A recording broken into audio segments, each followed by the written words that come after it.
So we turn to the Trump trials now, and the question is, how do you retroactively steal an election in 2016 with undisclosed payments in 2017? I mean, I don't get that. Joining us now, Kerri Kupec Urbahn, Fox News legal editor, former Trump DOJ counselor, Justice Department counselor. Kerri, I'm reading Andy McCarthy's excellent piece. It was in the New York Post. And he said, basically, this whole thing is predicated on the notion that Donald Trump stole the 2016 election, even though they don't come out and say that. But he then goes into it. He says, Trump orchestrated a scheme to suppress stories that could have damaged 2016 campaign. That's what they're trying to say.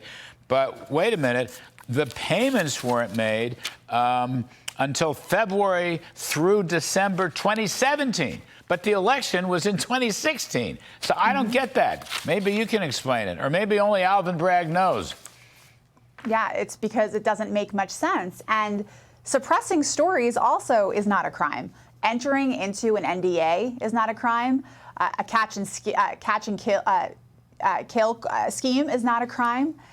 These are the questions, Larry, I had sitting there yesterday during opening arguments. And I thought to myself, when the number 3 person from DOJ who left that spot to go work for Alvin Bragg and was standing there presenting oral arguments, saying things like, this is about election fraud, plain and simple, I thought to myself, how? What exactly makes this election fraud? Now, this chap, Colangelo, I think this brings Joe Biden very much in play.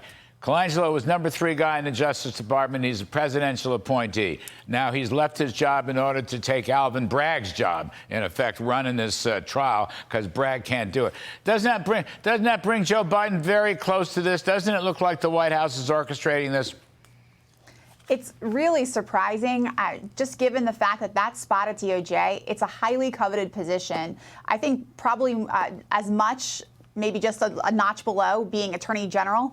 And that's because typically it's the straight path to becoming a corporate bigwig, making a lot of money. So for someone to step down from that spot at the Department of Justice to go work for a local prosecutor, you've got to be a true believer. It has to be pretty personal. I mean, just to give you some examples, Larry, one of my colleagues who held that spot when I was at DOJ, she's now a top person at Walmart. When Rudy Giuliani held that spot in the early 1980s, he went on to head SDNY.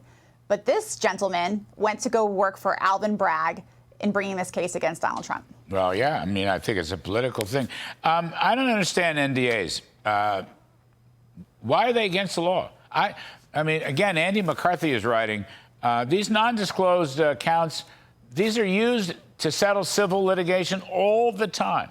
And in fact, people will hide information, but both parties agreed to it. That's the whole point of an NDA. So why is that illegal? Why is that bad? And why does that mean that Trump somehow stole the 2016 election?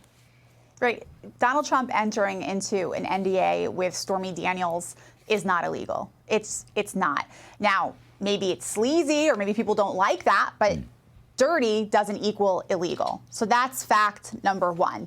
2, labeling that as a legal expense in one's ledger, I don't really see, Larry, the problem with that. I mean, compensation for an NDA could be characterized as a legal expense. Now, I suppose the state wants, they would have liked for him to say reimbursement to Michael Cohen to pay off Stormy Daniels, but at the end of the day, it can fall within that bucket.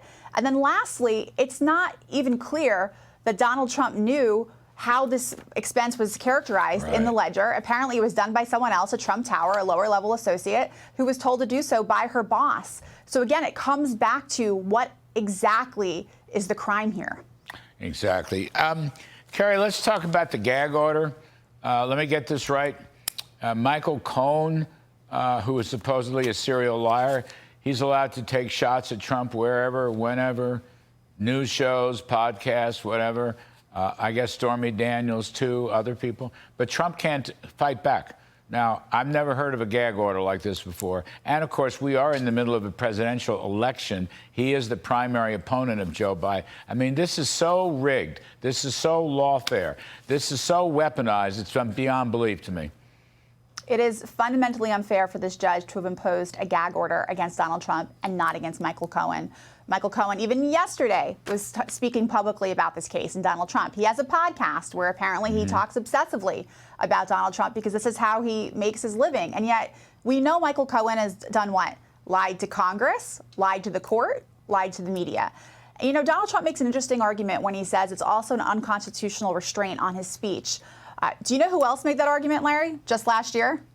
The ACLU, which is no friend of Donald Trump, but they filed an amicus brief in the civil fraud case saying that they were very concerned about an order being imposed against the former president. Because, look, one could argue that everything from now until the election is political speech. This case wouldn't have been brought against him if he hadn't been president, if he wasn't potentially going to be president. So restraining him in this way impedes his ability to run for office. Right. It's a campaign. It's a presidential campaign. He's supposed to be able to talk. People are supposed to be able to hear him and listen. And that's what the ACLU said in their brief. Yeah. Well, there you have it. Kerri Kupec Urbahn, thank you very much for sharing. Thank you. We appreciate it.